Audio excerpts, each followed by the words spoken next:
So we are looking at a script today that is, frankly, claustrophobic. Yeah. We've got the pilot for the Grand Fled jury. It's called Call to Order. Right.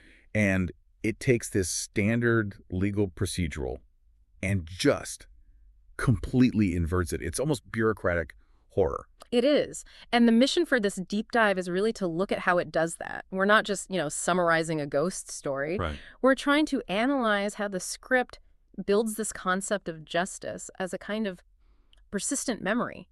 Like a courtroom isn't just a place for law. It's a container for unfinished business. And it establishes that container right away with sound, or I guess the lack of it. Hmm. The narrator opens with this amazing thesis statement.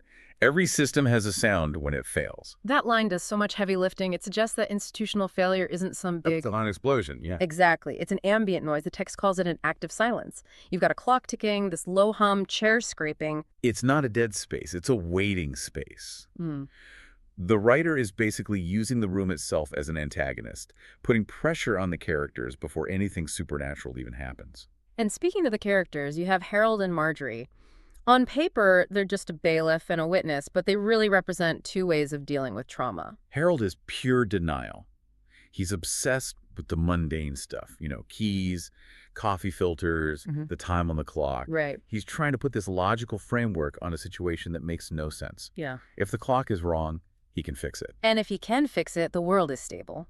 But Marjorie, she's the opposite. She represents this kind of weary acceptance. Or maybe resignation. Yeah, resignation. She's lighting a cigarette indoors, which is just this brilliant shorthand for societal decay. When Harold complains about the clock, she doesn't play along. She says the clock's fine, the room is wrong. She gets the physics of the haunting. She does. And she enforces its rules. There's that moment where the hum gets louder and the chairs start moving on their own. Harold wants to name it, to ask what is happening, and she just shuts him down. Don't make me explain it out loud. That's how things get invited. I mean, what a line. It's like the show's entire magic system in one sentence. Naming the horror gives it power.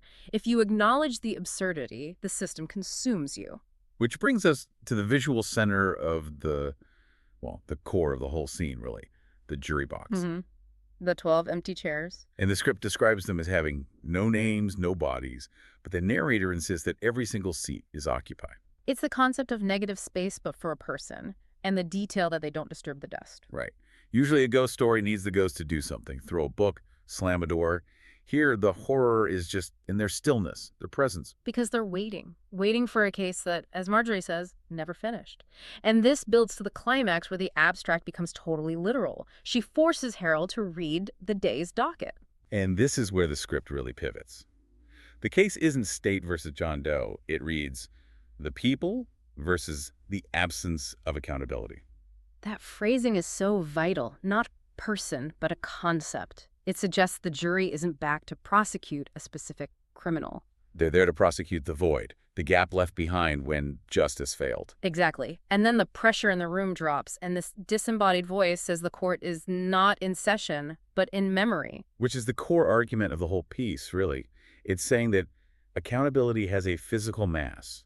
You can't just stop a case and expect the energy to just disappear. He has to go somewhere. The narrator says they're there because something unfinished has finally noticed it was forgotten. It reframes the whole idea of a cold case. A cold case is passive, a file in a drawer.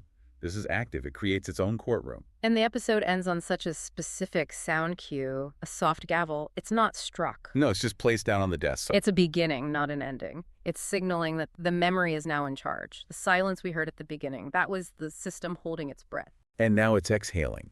It's such a heavy concept to leave you with, the idea that an absence of accountability is powerful enough to summon a jury from thin air. It really makes you wonder about the accumulation of those absences in the real world. And if this courtroom exists specifically to address things that were left unfinished, it makes you ask yourself, what unresolved moments in your own life would be sitting in that jury box right now, just waiting for you to take the stand?